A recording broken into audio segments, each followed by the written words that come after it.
ಮೂಡಿಗೆರೆ ನಗರದ ಶ್ರೀಗಂಧ residential hotel ಸಭಾಂಗಣದಲ್ಲಿ ಎನ್ನಪ್ಪಯ್ಯ ಹಾಸ್ಪಿಟಲ್ ಹಾಗೂ ಮೆಡಿಕಲ್ ಕಾಲೇಜ್ ವತಿಯಿಂದ 14ನೇ ಪ್ರಾದೇಶಿಕ ಸ್ನೇಹ ಮಿಲನ ಕಾರ್ಯಕ್ರಮವನ್ನು ಹರಿಹರ ಶಾಸಕರಾದ ಬಿಪಿ ಹರೀಶ್ ಅವರು ಉದ್ಘಾಟಿಸಿದರು. ಈ ಸಂದರ್ಭದಲ್ಲಿ ಎನ್ನಪ್ಪಯ್ಯ ಹಾಸ್ಪಿಟಲ್ ಜೊತೆಗೆ ಸೇವೆ ಸಲ್ಲಿಸಿದಂತಹ ಸಮಾಜ ಸೇವಕರಿಗೆ ಗೌರವಿಸಿ ಸನ್ಮಾನಿಸಲಾಯಿತು. ಈ ಕಾರ್ಯಕ್ರಮದಲ್ಲಿ ಎನ್ನಪ್ಪಯ್ಯ ಆಸ್ಪತ್ರೆಯ medical superintendent doctor Habib Rehman, Harihar ಮಾಜಿ ಶಾಸಕರಾದ ಎಚ್.ಎಸ್. ಶಿವಶಂಕರ್, ಹರಿಹರದ ಮಾಜಿ ಶಾಸಕರಾದ ಎಸ್. ರಾಮಪ್ಪ, ಹರಿಹರ ಮಾಜಿ ನಗರಸಭೆ ಅಧ್ಯಕ್ಷರಾದ ರತ್ನಾ ಡಿ, ಎನ್ನಪ್ಪಯ್ಯ ಆಸ್ಪತ್ರೆಯ ಉಪ ವ್ಯವಸ್ಥಾಪಕರಾದ ನವಿಲ್ ಸನ್, ಮೊಹಮ್ಮದ್ ಸಾದಿಕ್, ವಿಜಯಾನಂದ ಶೆಟ್ಟಿ ಹಾಗೂ ಮುಖಂಡರು, ಎನ್ನಪ್ಪಯ್ಯ ಆಸ್ಪತ್ರೆಯ ಸಿಬ್ಬಂದಿ ವರ್ಗದವರು ಹಾಗೂ ಸಮಾಜ ಸೇವಕರು ಉಪಸ್ಥಿತರಿದ್ದರು. ವರದಿ Sheikh Altaf, smart news Kannada, Harihar. Yenepoya medical college ಮತ್ತು ಆಸ್ಪತ್ರೆಯ ವಿವಿಧ ಭಾಗಗಳಲ್ಲಿ ಸೇವೆ ಮಾಡ್ತಾ ಇರ್ತಕ್ಕಂಥ ಈ ಸಂಸ್ಥೆಯ ಎಲ್ಲ ಅಧಿಕಾರಿಗಳೇ, ಎನ್ನಪ್ಪಯ್ಯ ಕಾಲೇಜ್ ಮತ್ತು ಆಸ್ಪತ್ರೆಯ ಬೆಳವಣಿಗೆಗೆ, ಅದರ ಜೊತೆಯಲ್ಲಿ ನಮ್ಮ ಭಾಗದ ರೋಗಿಗಳಿಗೆ ಮಾರ್ಗದರ್ಶನವನ್ನ ಮಾಡ್ತಕ್ಕಂಥ ಈ ಒಂದು ಸಂಸ್ಥೆಯ ಅಭಿಮಾನಿಗಳೇ, ಅಕ್ಕ ತಂಗಿಯರೇ, ಅಣ್ಣ ತಮ್ಮಂದಿರೇ, ಮಾಧ್ಯಮ ಮಿತ್ರರೇ, ಇತ್ತೀಚಿನ ದಿನದಲ್ಲಿ ಬಹಳಷ್ಟು ಮೆಡಿಕಲ್ ಕಾಲೇಜಿನ ಆಸ್ಪತ್ರೆಗಳಿಂದ ರೋಗಿಗಳಿಗೆ ಉತ್ತಮವಾದಂತ ಸೇವೆ ಸಿಗುವ ಒಂದು ಅವಕಾಶ ಬಂದಿದೆ. ಇತ್ತೀಚಿನ ದಿನದಲ್ಲಿ ಆರೋಗ್ಯದ ಬಗ್ಗೆ ಆಸ್ಪತ್ರೆಯ ಖರ್ಚು ವೆಚ್ಚ ಬಹಳ ಹೆಚ್ಚು ಆಗ್ತಕ್ಕಂತ ಈ ಸಂದರ್ಭದಲ್ಲಿ ಕೆಲವೊಂದು ಮೆಡಿಕಲ್ ಕಾಲೇಜ್ ಆಸ್ಪತ್ರೆಗಳು ಮಾನವೀಯತೆ ದೃಷ್ಟಿಯಿಂದ ಅತಿ ಕಡಿಮೆ ವೆಚ್ಚದಲ್ಲಿ ರೋಗಿಗಳಿಗೆ ಚಿಕಿತ್ಸೆಯನ್ನ ಕೊಡ್ತಕ್ಕಂತ ವ್ಯವಸ್ಥೆಯನ್ನ ಮಾಡಿಕೊಂಡು ಅದಕ್ಕೆ ಒಂದು ತಂಡವನ್ನ ರಚಿಸಿ ಆ ತಂಡದಿಂದ ಸರಿಯಾದಂತ ಮಾರ್ಗದರ್ಶನ, ಈಗ ಯಾರಾದ್ರೂ ರೋಗಿ ನಮ್ಮ ಭಾಗದಲ್ಲಿ ತೊಂದರೆ ಆದಂತ ಸಂದರ್ಭದಲ್ಲಿ ಏನಪ್ಪ ಮಂಗಳೂರಿಗೆ ಹೋಗ್ಬೇಕು, ಅಲ್ಲ ಆಸ್ಪತ್ರೆ ಎಲ್ಲಿದೇನೋ ಏನೋ ಹೇಗೋ ಅಂತಕ್ಕಂಥ ಭಯ. ಯಾಕೆಂದ್ರೆ ರೋಗಿ ಅಂದ್ರೆ ಮೊದಲೇ ಭಯದಲ್ಲಿ ಇರ್ತಾನೆ.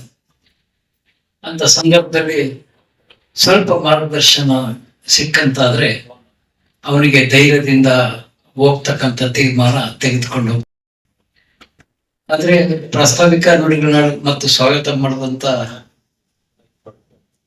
ನಮ್ಮ ಡಾಕ್ಟ್ರು ಮಾರ್ಕೆಟಿಂಗ್ ಅಂತಕ್ಕಂಥ ಪದ ಉಪಯೋಗಿಸಿದ್ರು. ನನ್ಗನ್ಸ್ತದೆ ಇದನ್ನ ಮಾರ್ಕೆಟಿಂಗ್ ಅಂತಕ್ಕಂಥದಕ್ಕೆ ಇನ್ನೊಂದು ಪರ್ಯಾಯ ಪದ ಉಪಯೋಗಿಸಿದ್ರೆ ಒಳ್ಳೇದು. ಮಾರ್ಕೆಟಿಂಗ್ ಅಂದ ತಕ್ಷಣ ಅದು 100% ವ್ಯವಹಾರಿಕ ಪದ ಆಗ್ತದೆ. ಇದು ಬರೀ ವ್ಯವಹಾರ ಅಲ್ಲ, ಮಾನವೀಯತೆಯ ಒಂದು ಸೇವೆ ಕೂಡ ಇದರಲ್ಲಿ ಇರೋದ್ರಿಂದ ನನ್ನ ಅನಿಸಿಕೆ ಆ ಒಂದು ಮಾರ್ಕೆಟಿಂಗ್ ಚೆನ್ನಾಗಿರ್ತದೆ ಅಂತಕ್ಕಂಥದ್ದು. ನೀವು ಮಾರ್ಕೆಟಿಂಗ್ ಅಂದ ತಕ್ಷಣ ನೀವು ವ್ಯಾಪಾರಕ್ಕೋಸ್ಕರ ಈ ಕಾರ್ಯಕ್ರಮ ಮಾಡ್ತೀರಿ ಅನ್ನಂಗೆ ಆಗ್ಬಿಡುತ್ತೆ. ಅಂದ್ರೆ ನನ್ನ ಉದ್ದೇಶ ಜನರಿಗೂ ಕೂಡ ಮಾರ್ಕೆಟಿಂಗ್ ಅಂತ ಅಂದ್ರೆ ಏನಪ್ಪಾ ಇದು ಅನ್ಸ್ಬಾರ್ದು. ಇಲ್ಲಿಗೆ ನಾವು ಪ್ರಸ್ತುತವಾಗಿ ನೋಡಿರ್ಬೋದು, ನಮ್ಮ ದಾವಣಗೆರೆ, ಚಿತ್ರದುರ್ಗ, ವಿಜಯನಗರ, ಬಳ್ಳಾರಿ, ಅದೇ ರೀತಿ ನಮ್ಮ ಶಿವಮೊಗ್ಗ, ಈ ಜಿಲ್ಲೆ 5 ಜಿಲ್ಲೆಗಳನ್ನು ಒಳಗೊಂಡು ಪ್ರಾದೇಶಿಕ ಕಾರ್ಯಕ್ರಮ. ಈ 5 ಜಿಲ್ಲೆಗಳಿಂದ ಬಂದಂತ ಎನ್ ಸಾಹೇಬ್, ಎನ್ ಮಿತ್ರ ಬಂಧುಗಳು ಇಲ್ಲಿ ಇದ್ದಾರೆ.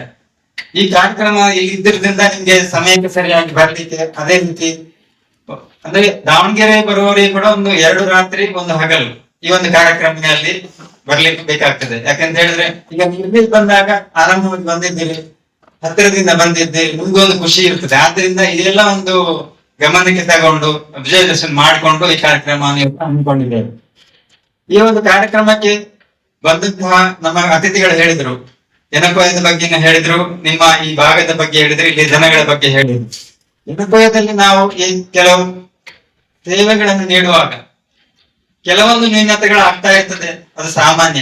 ಅದನ್ನು ಕೂಡ ನಾವು ಆ ಒಂದು ಹಂತದಲ್ಲಿ ಇಂಪ್ರೂವ್ಮೆಂಟ್ ತರಲಿಕ್ಕೆ ಬೇಕಾಗಿ ನಿಮ್ಮ ಸಲಹೆ ಸೂಚನೆಗಳನ್ನು ಕೂಡ ಈ ಒಂದು ಸ್ನೇಹ ಮಿಲನದಲ್ಲಿ ನಾವು ಕೇಳ್ತಾ ಇದ್ದೀವಿ. ಅದೇ ರೀತಿ ವರ್ಷಂಪ್ರತಿ ಅದಕ್ಕೆ ತಕ್ಕಂತೆ ನಾವು ಅದಕ್ಕೆ ನಾವು ಯೋಜನೆಗಳನ್ನ ಹಾಕಿಕೊಂಡು ಅದಕ್ಕೆ ಬೇಕಾದಂತ ಪೂರಕ ವ್ಯವಸ್ಥೆಗಳನ್ನು ಮಾಡ್ತಾ ಬಂದಿದ್ದೇವೆ.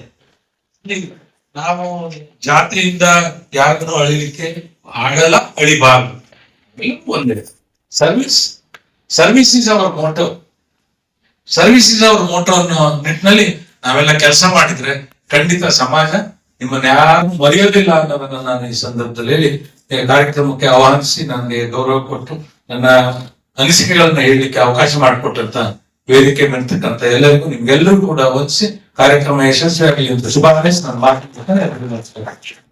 NFI ಆಸ್ಪತ್ರೆ ಎಲ್ಲ ನಮ್ಮ ಆಸ್ಪತ್ರೆಯ ಮುಖಂಡ್ರೆ ಮತ್ತು ಏನು ಈ ಭಾಗದಿಂದ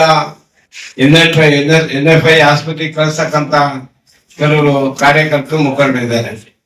ಆ ಒಂದು ಕಾರ್ಯಕರ್ತರು ಹಂಗಾಗಿ ಅವರೆಲ್ಲರೂ ಕೂಡ ನಮ್ಮ ಬೊಮ್ಮಜ್ಜಿ ಅವರು ಬಹಳ ಶ್ರಮ ಪಡ್ತಾರೆ. ಯಾಕಂದ್ರೆ ಅವ್ರು ಎಲ್ಲ ಕಡೆಗೆ ತಿರುಗಾಡಿ ಹೇಳೋದು ಪೇಷಂಟ್ಗೆ ಈಗ ಅನುಕೂಲ ಆಗ್ತೈತಿ, ಈ ರೀತಿ ನೀವು ಹೋಗ್ರಿ, ಎಲ್ಲ ಹೆಚ್ಚು ಕಡಿಮೆ ಎಲ್ಲ ಫ್ರೀ ಆಗ್ತೈತಿ ಅಂತ ಹೇಳಿದ್ರು. ಈಗ ಯಾರೋ ಒಬ್ರಿಗೆ ಪ್ರಚಾರ ಮಾಡಕ್ಕ ಹೇಳಿದ್ರು. ಮಗು ಬಾಳಿಸಿ ಎರಡೂ ಕೂಡ ಸುರಕ್ಷಿತವಾಗಿ ಅವರಿಗೆ ಡಿಸ್ಚಾರ್ಜ್ ಆಗತ್ತಂಗ ಕೂಡ ಫ್ರೀಯಾಗಿ ಮಾಡ್ತೇವೆ. ಅದು ನಿಜವಾಗ್ಲೂ ಕೂಡ ಬಹಳ ಆಶ್ಚರ್ಯ ಕೆಲಸ. ಇವತ್ತು ಏನ ಆಸ್ಪತ್ರೆಗೆ ಹೋಗ್ಬೇಕಂದ್ರೆ ಇವತ್ತು ಬಹಳ ಚಿಂತೆ ಮಾಡ್ತಾರೆ. ಯಾಕಂದ್ರೆ ಇವತ್ತು ಆಸ್ಪತ್ರೆಗೆ ಬಂದ್ಬಿಟ್ಟು ಒಂದು 25,000 ಇಕ್ಕಂದ ಆಸ್ಪತ್ರೆ ಒಳಗೆ ಹೋಗ್ಬೇಕಾಗ್ತದೆ. ಹಂಗಾಗಿ ಇವತ್ತಿನ ದಿವಸ ಏನು ಇದೊಂದು NFI ಅನ್ನೋ ಒಂದು ಸಂಸ್ಥೆ ನಿಜವಾಗ್ಲೂ ಕೂಡ ಬಡವರಿಗೆ ಬಹಳ ಆಸರೆ ಆಗೈತಿ, ಬಹಳ ಒಳ್ಳೇದಾಗ್ತೈತಿ, ಒಳ್ಳೇದಾಗೈತಿ. ಇನ್ನು ಮುಂದೆ ಕೂಡ ನಮ್ಮ ಹರಿಯಾಣ ಅಲ್ಲೆಲ್ಲ ಕೂಡ NFI ಆಸ್ಪತ್ರೆ ಅಂದ್ರೆ ಬಹಳ ಖುಷಿಯಿಂದ ಹೋಗ್ತಾರೆ.